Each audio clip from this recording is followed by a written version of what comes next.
ابن عباس کہتے ہیں کتاب اور سنت کے خلاف نہ کہو، جہاں اللہ کا اور اس کے رسول صلی اللہ علیہ وآلہ وسلم کا حکم آ جائے پھر وہاں وہ مان جاؤ، اس کے خلاف نہ کرو بلکہ ایسی اتباع کرو، اس کو فالو کرو، ان کی پیروی کرو، اللہ اور اللہ کے رسول کا حکم مل جائے تو اس کو دین کا حصہ بنا لو، کہ جہاں پہ اللہ سبحانہ وتعالیٰ کا حکم آ جائے، آپ صلی اللہ علیہ وسلم کا حکم آ جائے، ان کے خلاف نہیں کرو، ان کے خلاف نہیں جاؤ، اپنی مرضیوں کو اپنی خواہشات کو آگے نہیں رکھو بلکہ وہ دین کا حصہ اس کو بنا لو، مطلب آپ کی زندگی کا اوڑھنا بچھوڑنا ہو جائے۔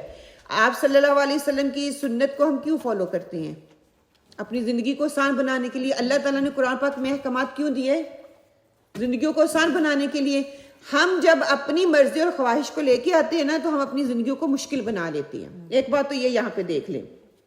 دوسرا یہ کہ اپنی مرضی نہ کرو، اپنے حکم صادر نہ کرو، اپنی سمجھ اور رائے کو ترجیح نہ دو بلکہ ہر معاملے میں اللہ اور اللہ کے رسول کے فیصلے کو اوپر رکھو، ان کو ٹاپ پہ رکھو، اسی کو اہمیت دو۔ ان کے مقابلے میں کسی بزرگ کا قول، کسی سائنٹسٹ یا تحقیق کرنے والے کا قول نہ سامنے لے کے آؤ، کسی امام کا قول سامنے نہ لے کے آؤ، کسی فلاسفر کا قول سامنے نہ لے کے آؤ، کسی حکیم اور فقیہ کا قول سامنے نہ لے کے آؤ۔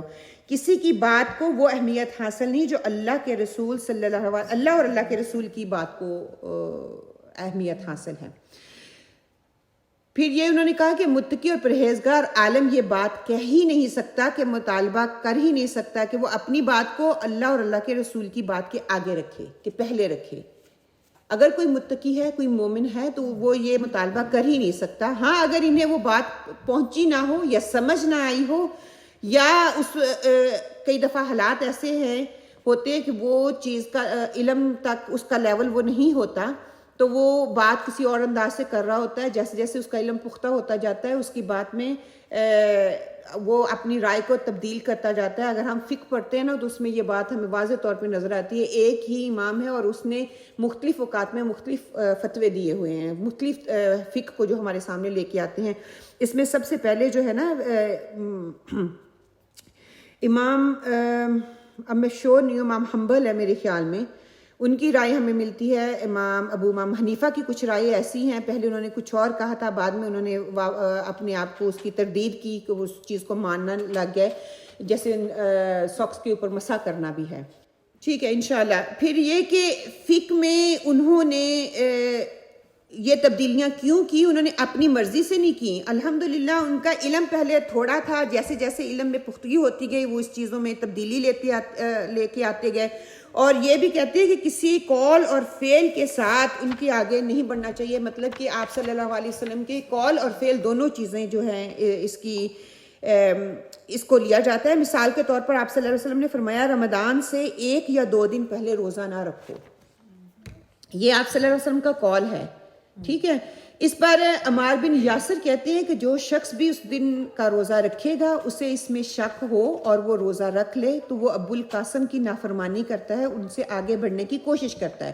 فار ایگزامپل اب میں کہہ دوں کہ وینسڈے والے دن روزہ ہے اور منڈے آ رہا ہے، ٹھیک ہے، 2 دن پہلے منڈے آ رہا ہے، میری عادت ہے میں منڈے اور تھرسڈے کا روزہ رکھ رہی ہوں، ٹھیک ہے، فار ایگزامپل، تو میں کہوں کہ ہاں میں نے تھرسڈے والے دن کا ٹیوزڈے روزہ ہے، میں نے منڈے کا روزہ رکھنا ہی رکھنا ہے کہ میری عادت ہے۔ اگر آپ صلی اللہ علیہ وسلم نے منع کر دیا ہے کہ 1 دن یا 2 دن پہلے روزہ نہیں رکھو تو وہ بھی تو آپ کی سنت ہی ہے نا، اگر میں اس کو اپنا رہی ہوں، آپ کی عادت ہے، آپ رکھتے ہیں، تو آپ صلی اللہ علیہ وسلم کی محبت میں آپ چھوڑ دیں کہ آپ صلی اللہ علیہ وسلم نے کہا ہے کہ نہیں رکھو 1-2 دن پہلے روزہ، اس کے پیچھے کوئی نہ کوئی حکمت ہے تو آپ اس کو چھوڑ دو۔ یہ اس سال یہ بات ہوئی نا جی۔ پھر اس میں عملی مثال کیا آتی ہے کہ آپ صلی اللہ علیہ وسلم نے طواف کے لیے کہا کہ 7 چکر ہی لگانے ہیں، تو میں کہوں کہ مجھے تو آپ صلی اللہ علیہ وسلم سے بہت محبت ہے اور میں تو بہت انجوائے کر رہی ہوں طواف کرنے کو، میں 8 چکر لگاؤں گی، کیا یہ ہو جائے گا؟ نہیں ہوگا۔ نماز میں اب مجھے کہا گیا ہے کہ 4 فرض ہی پڑھنے ہیں ظہر کے، میں کہوں نہیں مجھے تو اللہ تعالیٰ سے اتنی محبت ہے، میں چاہتی ہوں میں 6 پڑھوں گی، میں ضد لگا کے بیٹھ میں پڑھوں گی، تو کیا مجھے اس کا اجر ملے گا؟ نہیں، میں کیا کر رہی ہوں؟ اللہ تعالیٰ کی حدود کو توڑ رہی ہوں۔ پھر عملی میں کیا آ جاتا ہے کہ جیسے وضو کے لیے ہمیں کہا گیا ہے کہ 3 دفعہ وضو کرنا ہے، میں اس کو کہہ رہی ہوں کہ نہیں میں نے بھائی 4-5 دفعہ کر لیتی ہوں، اچھی طرح سے میں صاف کر لوں، کہیں سے ڈرائی نہ، حتیٰ کہ فرض 1 دفعہ ہی ہے، یہ بھی اب نئی چیز سمجھ آ رہی ہوگی، 1 ہی دفعہ کر لو گے آپ کا وضو ہو جائے گا، یہ سنت ہے، ہم 3 دفعہ کر رہے ہیں، اگر کوئی کمی کوتاہی رہ گئی تو اس کو پورا کر لو۔ پھر اس کے لیے شارٹ بھی ہمیں بتا دیا گیا, اس کے فرائض بتا دیے گئے تھے, وضو کے اتنے فرائض ہیں, وہ صرف اتنا ہی کر لیا جائے. پانی نہیں ہے آپ کے پاس, پانی کی کمی ہے تو آپ کا وضو ہو جائے گا, اگر وہ بھی نہیں ہے تیمم ہو جائے گا. یہ ساری سہولتیں ہمیں دین دیتا ہے. اسی طرح کہتے ہیں کہ دین میں اگر میں خود سے اس کو اضافہ کر رہی ہوں تو یہ نعوذ باللہ دین میں تان ہے, مطلب کہ دین کا طریقہ یا آپ کا بتایا ہوا طریقے میں نقص ہے. نعوذ باللہ میں اپنی عقل سے, اپنی سمجھ سے اس کو بہتر سمجھ رہی ہوں تو میں اس طریقے کو اپنا رہی ہوں, اور پھر وہ بدعت کی طرف لے جاتا ہے. اپنی سوچ اور سمجھ اور محبت میں اتنا غلو کر لیتی ہوں, یا تو کمی کرتی ہوں یا میں اس میں اضافہ کر دیتی ہوں. پھر کہتے ہیں کہ جو شخص اس میں مبتلا ہوتا ہے وہ کبر کی وجہ سے مبتلا ہوتا ہے. اس کے اندر کبر ہوتا ہے کہ وہ اپنے ہی طریقے سے اس عمل کو کرنا چاہتا ہے, تو جس کی وجہ سے یہ نتیجہ نکلتا ہے. اس میں بدعات بھی آ سکتی ہیں, اس میں اقوال بھی آتے ہیں, اس میں افعال بھی آتے ہیں. کہ ان سے نہ بڑھو, اللہ سے ڈرو. اگر نہیں ڈرتے تو اللہ سننے والا اور جاننے والا ہے. ساتھ ہی کہہ دیا کہ جو دلوں میں چل رہا ہے نا, ظاہر کرو یا نہ کرو, اللہ سبحانہ وتعالیٰ جانتا ہے اس کو, خوب جاننے والا ہے وہ. یہاں پہ ہمیں حکم یہ دیا جا رہا ہے کہ آپ صلی اللہ علیہ وسلم کی طریقوں کا اتباع کرنا ہے, اپنی مرضی نہیں ہم نے کرنی. آج اگر اس بات کو ہم سارے سمجھ لیں نا, پوری امت مسلمہ سمجھ لے, اگر اس پہ غور و فکر کرے, تو کہتے ہیں نا کہ اماموں کے نام کو چھوڑ دو, کتابوں کے ناموں کو چھوڑ دو, گروہوں کے ناموں کو چھوڑ دو, استادوں کے ناموں کو چھوڑ دو, اداروں کے ناموں کو, ہر چیز کو چھوڑ دو. صرف اور صرف اللہ اور اللہ کے رسول کے نام پہ جمع ہو جاؤ نا, یہ سارے فرقے بندیاں بند ہو جائیں. یہ سارے امام جو ہے نا, دیکھیے سبحان اللہ, اماموں کو ماننا گناہ کا کام نہیں ہے. وہ یہ نہیں کہہ کے گئے کہ ہمارے اوپر ان کی کتابوں کو کھول کے پڑھے نا, یہ علم کی کمی کی وجہ سے ہمارے اندر یہ ساری چیزیں آ رہی ہیں, اور کچھ پڑھ کے اس میں اتنی اس کو بڑھا چڑھا کے پیش کر رہے ہیں. انہوں نے سب سے پہلے کہا تھا کہ علم, اگر ہماری کتاب میں آپ کو کوئی ایسی چیز نظر آتی ہے جو کہ قرآن اور سنت سے کراس ہو رہی ہے, تو آپ نے قرآن اور سنت کو پہلے لینا, ہماری کو دیوار پہ مار دینا ہے.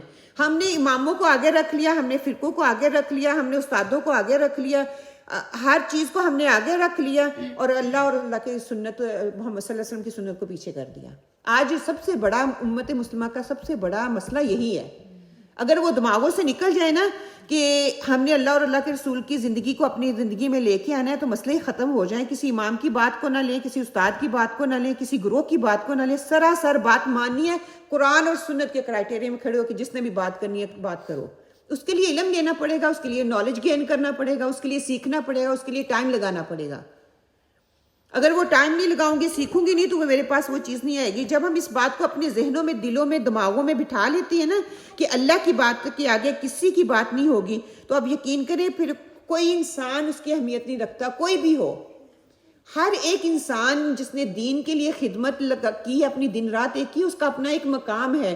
وہاں پہ ہم یہ نہیں کہہ رہے کہ اس انسان کی اہمیت ہے یا اس کے کام کی اہمیت ہے, ہم رول کی وہاں پہ بات کر رہے ہیں, انسان کی بات نہیں کر رہے ہیں. انسان اپنی جگہ پہ افضل ہے, اللہ سبحانہ تعالیٰ نے ان کو اعلیٰ مرتبے دیے, انہیں اپنی ساری زندگیاں دین کے لیے سرو کر دی. ایسی تو ضائع نہیں جائیں گی نا.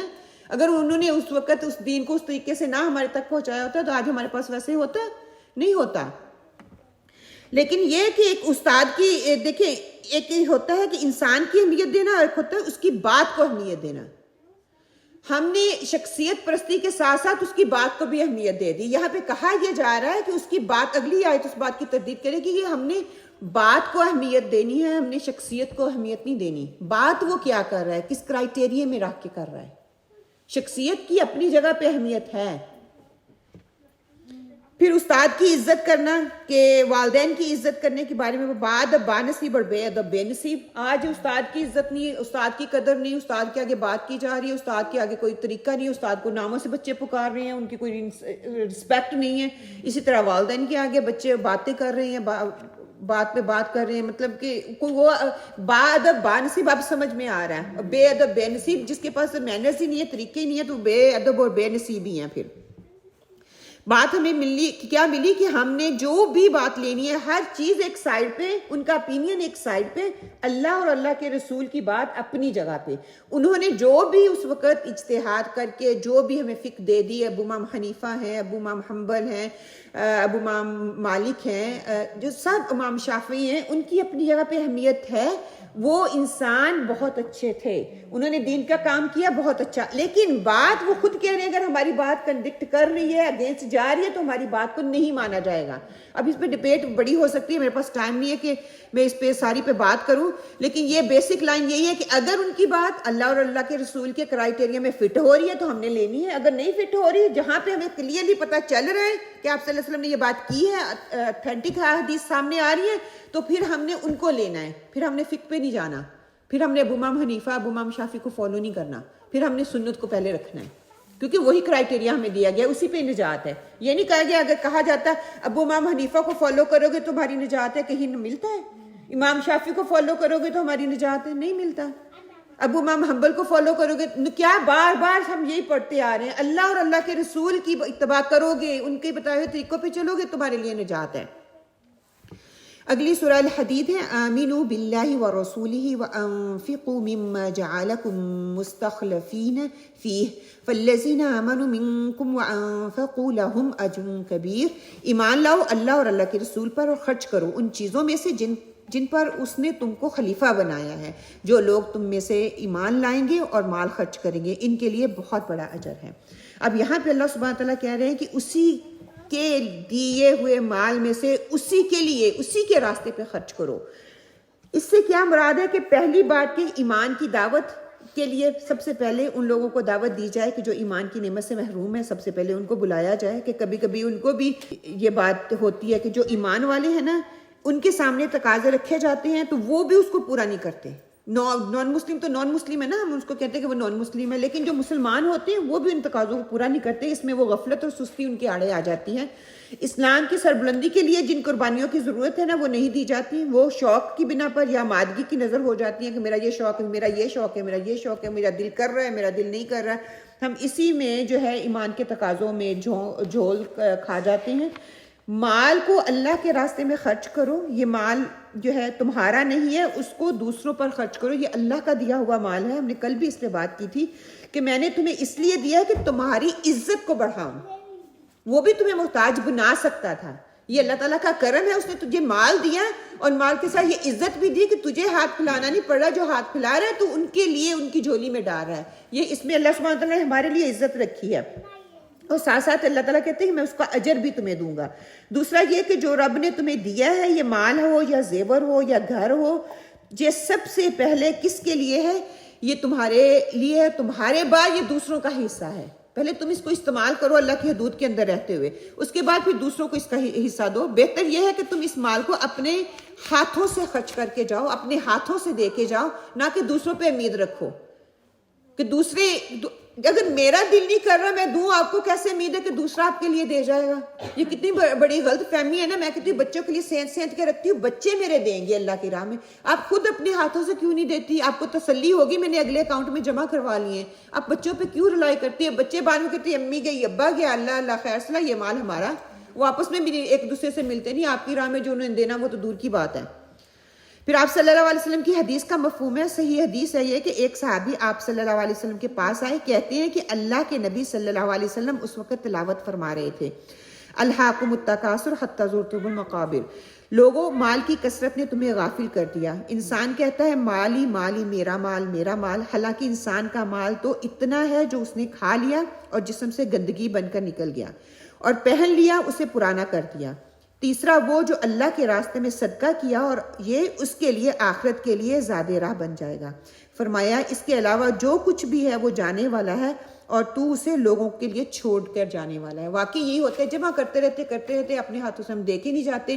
جو کپڑے پہن لیے ٹھیک ہے, وہ پرانے ہو گئے, وہ سیدھا ہو گئے, دوسروں کو دے دو, کھا لیا, وہ نکل گیا فضلہ بن کے.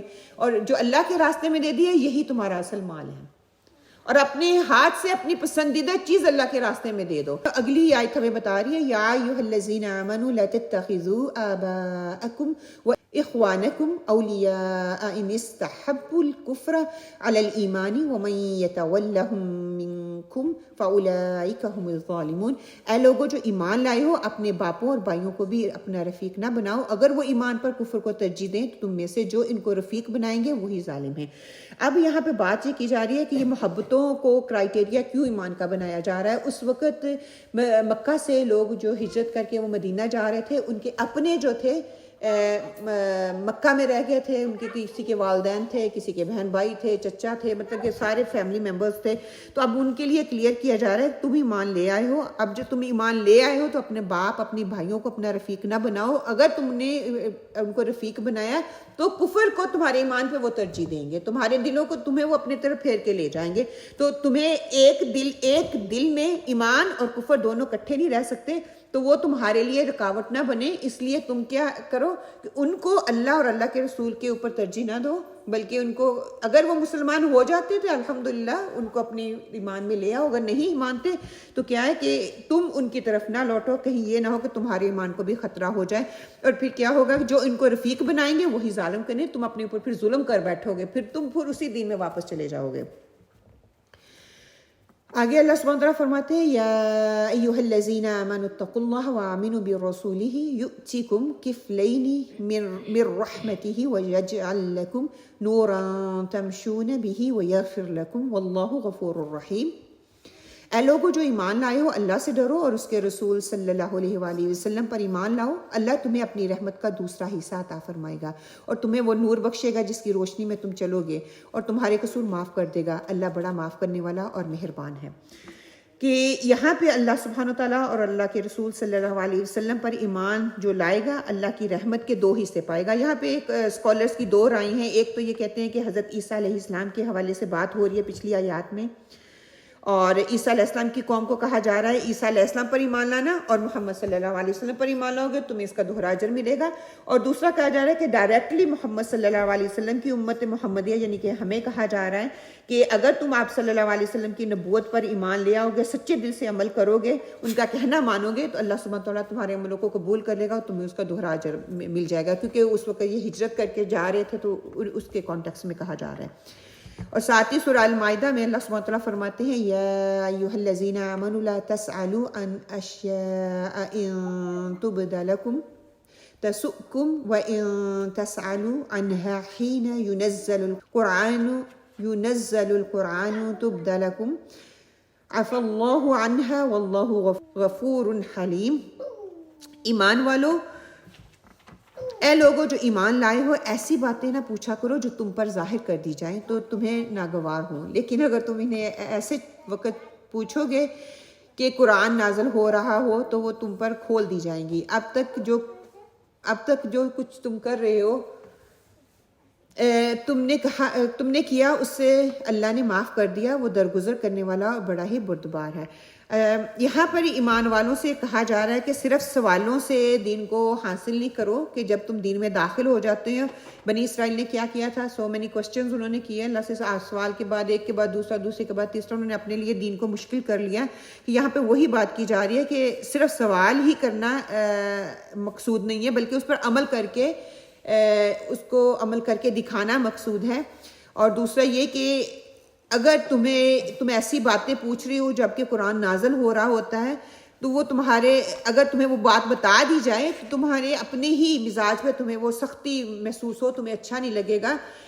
بالکل ایسے ہی جیسے راہ چلتے ہوئے انسان کو جب ہم روک کے پوچھتے ہیں کہ ہمیں جو یہ سوال کا جواب دے دو تو آپ کو کیا اس کا رد عمل ملتا ہے، آپ کو اچھا نہیں لگتا. کیوں؟ اس کی اپنی مصروفیت، یا کوئی بندہ آپس میں بات کر رہا ہے، آپ جا کے کہتے ہیں میرا یہ سوال ہے مجھے اس کا جواب دے دو، آپ کو اچھا نہیں لگتا. اسی طرح یہ بتایا جا رہا ہے کہ یہ اسلامی مزاج نہیں ہے کہ راہ چلنے والے سے علم کے یہ اداب کے خلاف ہے کہ آپ راہ چلتے ہوئے کسی کو سوال پوچھ لو، یا علم کی مجلس میں بیٹھ کے وہاں پہ سوال کرو. یہ آپ صلی اللہ علیہ وسلم کو پیچھے سے آواز دے کے سوالات کرتے تھے، ان سے کوشچن پوچھ رہے تھے. اب ان کے وہ اداب سکھایا جا رہا ہے. یہ علم حاصل کرنے یا سوال پوچھنے کا اداب نہیں ہے، اس کے اداب اور رولز ہوتے ہیں جن کو تمہیں فالو کرنا پڑے گا. ساتھ ہی سورہ مجادلہ کی آیت آتی ہے کہ یا ایھا الذین آمنوا اذا تناجیتم فلا تناجوا بالاسم والعدوان ومعصیۃ الرسول وتناجوا بالبر والتقوى واتقوا اللہ الذی الیہ تحشرون. اے لوگو جو ایمان لائے ہو، جب تم آپس میں پوشیدہ بات کرو تو گناہ اور زیادتی اور رسول کی نافرمانی کی باتیں نہیں بلکہ نیکی اور تقوی کی باتیں کرو، اور اس خدا سے ڈرتے رہو جس کے حضور تمہیں حشر کے دن پیش ہونا ہے. سبحان اللہ. کہ یہاں پہ منافقین کی بات کی جا رہی ہے کہ منافقین کی ان چھپی ہوئی سرگرمیوں کے بارے میں بتایا جا رہا ہے کہ جب وہ آپ صلی اللہ علیہ وسلم کی محفل میں آتے تھے، آپ صلی اللہ علیہ وسلم کی بات کو سنتے تھے، بات سن کے وہ بات جب باہر نکلتے تھے تو آپ صلی اللہ علیہ وسلم ہی. تو یہاں پہ اللہ سبحانہ وتعالیٰ منافقین کی بات کر رہے ہیں کہ اب جس وقت کی یہ بات ہو رہی ہے نا کہ اسلام پھیل رہا تھا، وہ حق بات کو فیس پہ کرنا نہیں چاہ رہے تھے، ان کے اندر اتنی ہمت نہیں تھی، تو وہ کیا نجوا کرتے تھے، پیچھے پیچھے باتیں کرتے تھے، آپ صلی اللہ علیہ وسلم کے بارے میں غلط باتیں جو ہیں ان کو پھیلاتے تھے. تو اب اس سے منع کیا جا رہا ہے کہ ان کے دلوں میں بغض تھا، بغض کی وجہ سے وہ چیزوں کو اپنے اندر پوشیدہ رکھتے تھے. جب وہ محفل سے اٹھ کے نکلتے تھے تو آپ صلی اللہ علیہ وسلم کے بارے میں وہ باتیں کرتے تھے، لوگوں کے اندر وہ گروہ بندیاں کرتے تھے. جب گروہ بندیاں ہو جاتی ہیں نا کسی بھی ایک تنظیم میں یا کسی بھی ایک گروہ میں، جب گروہ بندیاں بن جاتی ہیں تو وہ گروہ ٹوٹ جاتا ہے. اس کے اندر یہ نجوا جو ہے نا کتنی دیمک کی طرح انسان کو، گروہ کو اندر ہی اندر کھا جاتا ہے. تو اس سے بچایا جا رہا ہے کہ اس طرح کے کام جو ہے یہ منافقین کا رویہ ہے، اس سے بچو، اس سے منع کیا جا رہا ہے. سورہ صف میں اللہ سبحانہ وتعالیٰ فرماتے ہیں یا ایھا الذین آمنوا کونوا انصار اللہ کما قال عیسی ابن مریم للحواریین من انصاری الی اللہ قال الحواریون نحن انصار اللہ فآمنت طائفة من بني إسرائيل وكفرت طائفة أفأيدنا الذين آمنوا على عدوهم فأصبحوا ظاهرين. اے لوگو جو ایمان لائے ہو، اللہ کے مددگار بنو، جس طرح عیسیٰ ابن مریم نے حواریوں کو خطاب کر کے کہا تھا کون ہے اللہ کی طرف بلانے میں میرا مددگار، اور حواریوں نے جواب دیا تھا ہم ہیں اللہ کے مددگار. اسی وقت بنی اسرائیل کا ایک گروہ ایمان لایا اور دوسرے گروہ نے انکار کیا. پھر ہم نے ایمان لانے والوں کی ان کے دشمنوں کے مقابلے میں تائید کی اور وہ غالب ہو کر رہے.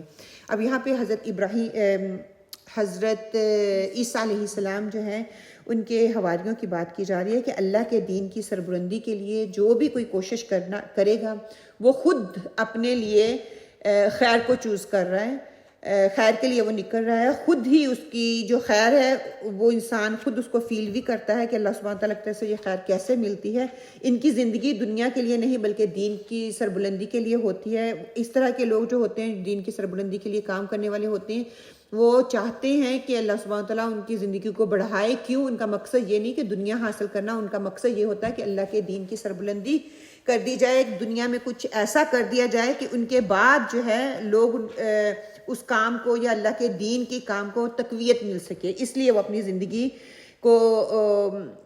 کو بڑھانے کے لیے جو وہ دعائیں کرتے ہیں. اور ساتھ ہی کہہ دیا کہ اللہ کو ہماری مدد کی بالکل بھی ضرورت نہیں ہے، یہاں پہ انسان کو خود ہی اللہ کی ضرورت ہوتی ہے. یہاں پہ جو کہا گیا نا کہ اللہ سبحانہ تعالیٰ ہمیں عزت دینا چاہ رہے ہیں کہ کون ہے میرا مددگار. اللہ کو کسی مدد کی ضرورت نہیں ہے. جیسے عیسیٰ علیہ السلام کے حواری جو تھے ان کی مدد کے لیے نکلے تھے، اسی طرح یہاں پہ جو ہے اللہ سبحانہ تعالیٰ کی مدد کے لیے کون نکلتا ہے. پہلے پرپس بتا دیا گیا انسان کا پرپس کیا ہے، تخلیق کا پرپس کیا ہے، مقصد کیا ہے. مقصد کو تقویت دینے کے لیے انسان کو نکلنا پڑے گا، اللہ کے دین کے مشن کو دنیا تک پہنچانا پڑے گا، آپ صلی اللہ علیہ وسلم کے مشن کو دوسروں تک پہنچانا پڑے گا. اور اللہ کے مددگار بننے سے یہاں پہ کیا مراد لیا گیا ہے کہ اللہ کے دین کے غلبے کے لیے مال کی صلاحیتوں کی اس کو سرو کرنے کی کوشش کرو. دین کے غلبے کے آغاز میں علمی کوششیں کرنا، علم کو پھیلانے کے لیے قرآن کا علم حاصل کرنا، دوسروں تک پہنچانا، دین کی دعوت اور تبلیغ کے کاموں میں معاون اور مددگار بننا. جہاں ضرورت پڑے دین کے غلبے کے لیے جہاد فی سبیل اللہ کے لیے اپنی جانوں اور مالوں کو پیش کرنا. اور سب سے پہلے اس کی حقیقت اور ضرورت کو سمجھنا کہ مددگار بننے کا ارادہ کرنا. سب سے پہلی بات یہ ہے. کچھ پہلی سیڑھی جو ہے اسی پہ پھسل جاتے ہیں، کچھ آگے نکل جاتے ہیں، اس پہ پھسل جاتے ہیں، منزل مقصود تک صرف چند لوگ ہی پہنچتے ہیں. اور جن کو اس وقت حضرت عیسیٰ علیہ السلام کے لیے حواری تھے، جو انہوں نے وہ کردار ادا کیا. اب آپ صلی اللہ علیہ وسلم کو مشن کو جو بھی لے کے نکلے گا وہ اللہ سبحانہ تعالیٰ کے دین کا وہ مددگار ہوگا. مددگار بننے کے لیے اللہ سبحانہ تعالیٰ کو وقت دینا پڑے گا. اللہ تعالیٰ کے مشن کو، آپ صلی اللہ علیہ وسلم کے مشن کو، اللہ کے دین کو پھیلانے کے لیے اس کے لیے ہمیں مال لگانا پڑے گا، اس کے لیے ہمیں ایک دوسروں کو ساتھ لے کے چلنا پڑے گا، ایک دوسرے کا مددگار بننا پڑے گا، اور اس کے لیے ہمیں ایک مرکز چاہیے، ایک پوائنٹ چاہیے جس کے لیے ایک جماعت بنے، وہ اکٹھی ہو کے کام کرے، ان کا ایک ویژن ہو، ان کا ایک پرپس ہو جس کے لیے وہ سارے مل کے کام کریں، کہ ایک اکیلا بندہ نہیں اس کام کو کر سکتا۔ اور سب سے بڑی بات یہ کہ اپنے آپ کو پیش کرنا اور اپنے آپ کو رب کے حوالے کرنا پڑتا ہے اس کے لیے۔ یہ نہیں ہے کہ میں دین بھی لے کے چلوں گی تو میں دنیا بھی لے کے چلوں گی، بلکہ نہیں، دین کے ساتھ ساتھ میں نے دنیا لے کے چلنی ہے۔ دنیا اگر لے کے چلوں گی تو ساتھ ساتھ میں دین نہیں چل سکتا۔ یہ ہماری غلط فہمی ہے۔ اگر ہم نے اپنے آپ کو اللہ کے دین کو غالب کرنا ہے، اپنے آپ کو اللہ کے دین کا مشن کا جو کہتے ہیں غازی بنانا ہے، مشن کے لیے نکلنا ہے، آپ صلی اللہ علیہ وسلم کے مشن کو تقویت دینی ہے، تو اللہ تعالیٰ نے جو مجھے وقت دیا ہے، مجھے جو صلاحیتیں دی ہیں، مجھے جو ہنر دیا ہے، بولنے کا ہے، لکھنے کا ہے، سیکھنے کا ہے، یا پڑھنے کا ہے، یا علم حاصل کرنے کا، کوئی بھی ہے، وہ اللہ کے راستے میں نکلنا پڑے گا، پھر ہی ہم اللہ کے حواری بنیں گے۔ اللہ تعالیٰ ساتھ ہی کو کہہ رہے ہیں کہ میں جو حواری ہیں انہوں نے جواب دیا کہ ہم اللہ کے مددگار ہیں۔ ہم اپنے آپ کو دیکھ لیں کہ کیا جب آپ صلی اللہ علیہ وسلم ہمیں اس مشن کے لیے بلا رہی ہیں، امت محمدی کہہ کے، ہم اللہ کے اس مشن کے لیے تیار ہیں۔ ہم یہ سمجھتے ہیں شاید باہر نکل کے تبلیغ کرنا ہی آپ صلی اللہ علیہ وسلم کے مشن کی تقویت ہے، مشن کو دوسروں تک پہنچانا ہے۔ وہ ہمارا کردار ہے، ہمارا اخلاق ہے، ہماری پوری پرسنالٹی ہے۔ وہ تقویٰ ہم پہلے سے شروع سے پڑھتے آ رہے ہیں نا، تقویٰ یہ اندر کی فیلنگ ہے جو آپ کے اندر ابھرتی ہے، تو آپ اللہ کے دین کے لیے اپنے آپ کو سرو کرنے کے لیے کھڑے ہو جاتے ہیں۔ اگر یہ آپ کے اندر سے پنپتی نہیں ہے، آپ صرف مجبوری میں یا کہہ رہے ہیں کہ کسی کے کہنے پہ آپ کچھ کر رہے ہیں، تو اب کتنی دیر تک چلیں گے؟ پہلی سیڑھی ہے یا پھر دوسری سیڑھی ہے؟ ہلکا سا کوئی کہتے ہیں نا ہچکولا آتا ہے تو ہم پیچھے ہٹ جاتے ہیں، کوئی پرابلم آتی ہے ہم پیچھے ہٹ جاتے ہیں۔ دین کا کام ایسے نہیں ہوتا۔ دین کے لیے آپ کو سارا کچھ لگانا پڑتا ہے۔ اپنے آپ کو پہلے، سب سے پہلی سیڑھی تو یہ ہے کہ پہلے اپنے آپ خود کو علم والے بنائیں، علم حاصل کریں۔ ہمارے اندر علم آئے گا، ہمارے اندر عاجزی آئے گی، ہمارے اندر اللہ کی محبت بڑھے گی، تقویٰ آئے گا، پھر میں وہ توکل کے درجے پہ جاؤں گی، توکل سے پھر استقامت آئے گی۔ ورنہ یہ دعوے کرنے والی بات یہ ہے کہ دعوے کرو، دعوے کر کے ہم آخرت میں کامیاب ہو جائیں گے، وہ کامیاب نہیں ہمیں ملنے والی۔ تو اللہ سبحانہ تعالیٰ سے دعا کرتے ہیں، اس کے لیے عمل چاہیے۔ عمل کرنے کے لیے پھر مشقت کرنی پڑے گی، محنت کرنی پڑے گی، دن رات لگانے پڑیں گے۔ پھر اللہ تعالیٰ کے پرپس اور مقصد کو جاننے کے لیے علم حاصل کرنا پڑے گا۔ وہ ایسے ہی تھوڑی کوئی بتا دے گا تو اس کو میں اس پہ عمل کرنا شروع کر دوں گی۔ ہمیں کرائٹیریا بتا دیا گیا ہے، اللہ کی شریعت، اللہ کی قرآن اور سنت، یہ دونوں چیزیں ہیں اور کسی بھی کام کو تقویت پایا تکمیل تک پہنچانے کے لیے۔ اگر یہ دونوں چیزیں میں بہت کام کر رہی ہوں لیکن اس کرائٹیریا میں فٹ نہیں بیٹھ رہی تو اس کا مجھے کوئی فائدہ نہیں ملنے والا، اس کا مجھے فائدہ نہیں ملنے والا۔ ہمیں اپنے اندر کو ٹٹولنے کی ضرورت ہے، دیکھنے کی ضرورت ہے کہ اللہ سبحانہ تعالیٰ کو کیا ہم سے مطلوب ہے۔ اللہ سبحانہ تعالیٰ نے ہمیں زندگی دی، صحت دی، یہ اللہ تعالیٰ کی امانتیں ہیں، کہیں میں بھی اس امانت میں خیانت تو نہیں کر رہی۔ اللہ تعالیٰ نے بچے دیے، کیا اس میں خیانت تو نہیں کر رہی۔ اللہ تعالیٰ نے صحت دی، کیا اس میں تو میں خیانت نہیں کر رہی۔ اللہ سبحانہ تعالیٰ نے مجھے زندگی دی، زندگی کو میں کس رخ میں ڈال رہی ہوں، کیا سیکھ رہی ہوں، کیا کھا رہی ہوں، کیا پی رہی ہوں، میری مصروفیت کیا ہے، میری زندگی کہاں گزر رہی ہے۔ ایک نہ ایک دن ختم ہو جانا ہے، برف کی طرح وہ پگھلتی جا رہی ہے، لیکن دوسروں کے فائدے کے لیے نہیں کر رہی ہوں، یا میں اپنے فائدے کے لیے بس لگی ہوں، مجھے کسی سے کوئی لینا دینا نہیں ہے۔ تو اگر یہ میری زندگی کا یہ مقصد ہے، میں ناکام ہوں، جتنی مرضی بھی میں کامیاب ہو جاؤں، ڈگریاں لے لوں، میں لاکھوں میں کھیل رہی ہوں، لیکن اینڈ آف دا ڈے میرے ہاتھ میں کچھ بھی نہیں ہے۔ اگر میں غریب ہوں، میرے پاس کوئی اتنا نہیں ہے کہ میں بہت عیش و عشرت والی زندگی گزار رہی ہوں، میرے پاس قرآن کا علم ہے، میرے پاس آپ صلی اللہ علیہ وسلم کی سنت ہے، اس پہ عمل کر رہی ہوں، میرے لیے نجات کے لیے یہی کافی ہے۔ اللہ تعالیٰ نے اندر دیکھ لیا، اللہ تعالیٰ نے باہر نہیں دیکھنا۔ اللہ سبحانہ تعالیٰ ہماری اس چھوٹی سی کوشش کو قبول کرے، اور ان آیات میں اللہ سبحانہ تعالیٰ نے جو حکم دیا ہے، اللہ سبحانہ تعالیٰ ہمیں بہترین سننے والا اور بہترین عمل کرنے والا بنا دے۔ اللہ سبحانہ تعالیٰ ہمیں اور ہمارے بچوں کو دین کے لیے چن لے۔ اللہ سبحانہ تعالیٰ ہمیں استقامت عطا کرے۔ اللہ سبحانہ تعالیٰ ہمارے دلوں کو اخلاص کر دے۔ اللہ سبحانہ تعالیٰ ہم مخلص کے لیول پہ ہیں، اللہ سبحانہ تعالیٰ ہمیں مخلص بنا دے، تاکہ اللہ سبحانہ تعالیٰ ہمیں چن لے اپنے کام کے لیے، اللہ سبحانہ تعالیٰ استقامت عطا کرے۔ ربنا تقبل منا انک انت السمیع العلیم وتب علینا انک انت التواب الرحیم۔ وقولوا قولی ھذا واستغفر اللہ لی ولکم وما علینا الا البلاغ۔ السلام علیکم ورحمۃ اللہ۔